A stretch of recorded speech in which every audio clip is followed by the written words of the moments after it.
guys, welcome to Comfy Cozy Up. So we are in the first day of Vlogmas. Yes, I'm doing it again. Year 4, I think. And I am looking forward to just create and have a video up every day in the month of December. So we're gonna do the cooking, more sewing, you guys. My dress is done. My dress is done. And then I have other sewing project. I also have a knitted project as well, and some other things that I hope to do. If you have anything that you might want me to do, put it in a comment. I am open to add some other things that you guys will love for me to try or review or that kind of thing. There will be more new books because I still got tons of book on my coffee table that still needs to be read. I did start one, but of course it's no way, I'm nowhere near to finish, so that's why it won't be added to this. But for the most part, I had a really good reading month in November. I did complete 5 books. One was a chunky one. I had more free time, so that was what really helped me to get some of these books done. Plus, I wanted to, the commitment I made to read these debut novels, I pushed myself to read them, and I ended up reading 3 memoirs.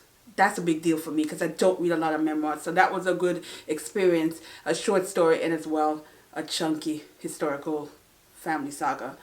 So we're gonna go into it. I reviewed 4 of them. 1 I did not, so I'm not gonna spend too much time on the ones I do, but I will highlight what I loved, what I didn't like, that kind of thing. So let's start with a short section. Milk, Blood, Heat. And this is a short story collection, guys. This was so good. This was so good. I did not expect it to be as different, eerie, but also collectively the stories all have a theme that really gets you every time. And the title was very fitting.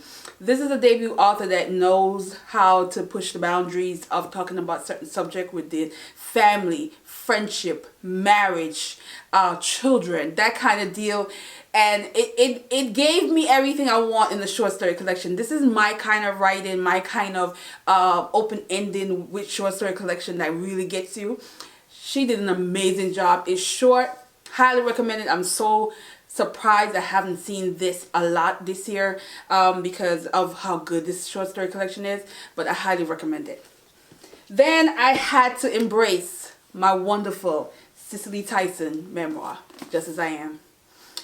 This was such a good memoir that she gave us all of her. She left us with her life story that is inspirational, but also give you the reality of her era, the things that she had experienced, and not just on a professional level, but also relationship and how things that happened with her parents influence her in even her relationships, and especially the relationship she had with Miles Davis. And I'm a huge Miles Davis fan, so there were so many moments in this that I felt so sad. And I appreciate that she aired out in essence the dirty laundry, because it's her story, it's her experience, and there are things that happen between them that I felt like she gave us in order for us to realize how many wonderful, gifted, talented people out there who don't even know their gift, don't understand their gift,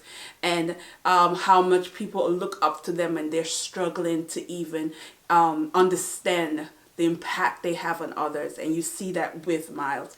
But there's so many things in this book that took you on this journey. As somebody who's Caribbean, you get to feel of how she's raised in by Caribbean parents in America and all the things that's happened with that. So I really, really was in awe when I was reading this. I soaked it up.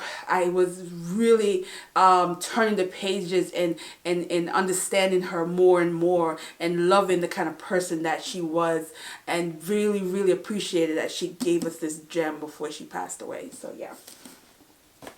Then we have Bamboozle by Jesus, and this is Yvonne OG. Now OG is from Insecure, and this I wouldn't say is a memoir. This is more of her giving her take on how she got into the industry and her experience being someone of Nigerian heritage and what comes with that when you choose a career that is totally different from what your parents want you to do, and the doors that was open for her, the doors that was closed for her, and how she value herself and use scriptures in the Bible as means for her to explain and to appreciate the journey that she was on. So this was an interesting take. It was funny, but then there's times I'm like, she's a nut, but I can appreciate it. Then we have Mr. Bobby Rush. Yo, if you saw my review, you saw me smiling a lot. This is the old man telling his story that you can just, you were waiting for the dirt, you wanted the dirt, you got some of the dirt, and then you're like, why you live that out? Nah, I need some names. So if you watch my review, you know what I'm talking about. Bobby Rush is a gifted blues artist that really did not get his shine in his prime years. And he's known after certain things. He's always been around. He's always been with the greats blues players and singers and artists that we all know. He's been with them. He was always along with them. But you learn a lot more about the industry and how there are moments where being not being in the A-star can benefit you financially wise. You learn that from him, his relationship with his kids, his relationship with the women in his life, situations that he got himself in that, as I guess if I was around that time, I would have thought that, yeah, he did this. You find out that there was a lot of things that he took blame for that really had nothing to do with him, but he couldn't say anything for safety reasons.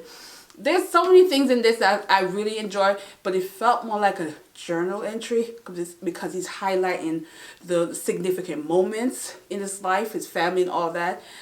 So it didn't drag. It's like, okay, a few pages we're going to talk about this, a few pages we're going to talk about that. And he kept it going, and I really appreciate this. So I love this. Then the last book I read was an experience. Guys, love song. W.E.B. Du Bois, Honoré Jeffers. The woman did her research. The woman took us on a history lesson. This is a history lesson. This is that history lesson that will keep you going. But then it's 800 something pages of history and a family saga, and how she tells it, there's a full circle eventually.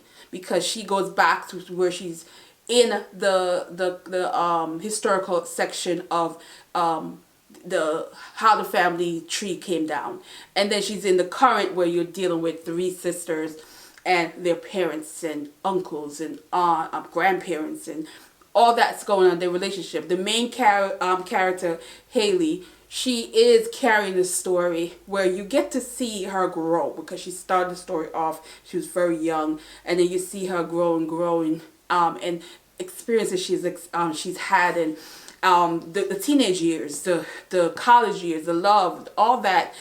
But this book, because of the family saga and the things that happen and how it represents the history of this country, there are moments where you're in the dark, and you're in the dark for a while.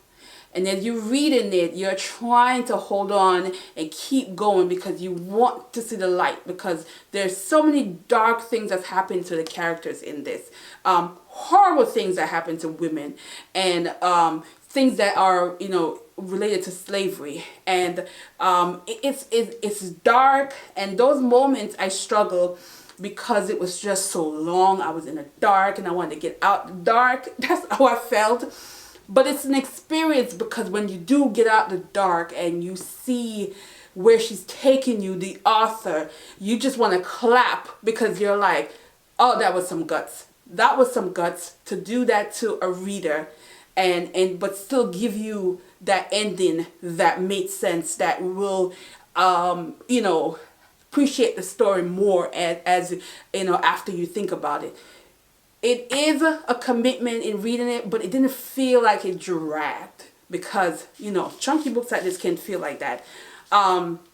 Because it's kind of like having stories within stories, because of course the currents of the family, but also the historical content that is added, that you felt like you got a break. Like, you know, okay, I'm here with an alien, and boom, she takes us back to a historical moment that relates to the family land and all that, and you're reading that and you're like, okay, you get a little break, even though you're still sort of in the darkness. So overall, this is an amazing book.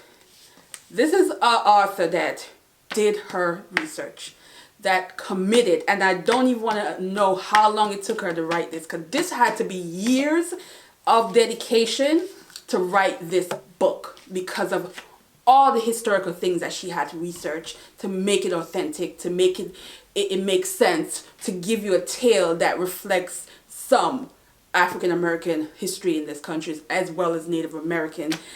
So it is a book that I don't think a lot of people will be able to handle this and grasp some of the things that she writes in this. But if you can get into this, take your time, you will get out of darkness, because Lord knows I was in the darkness for a while with this. And there is a full circle that makes sense in this story that you will appreciate. So bravo to this woman for this book. This was amazing. And as a person who is a huge fan of historical fiction, she gave me everything I wanted. Get into it. So that is it. I will see you tomorrow, and I will talk about what I want to read for the this month, what I want to focus on, and some other stuff. So yeah, guys, we are in the middle. Well, not in the middle, the beginning of Vlogmas, and I'll see you in the next one. See you tomorrow. Bye.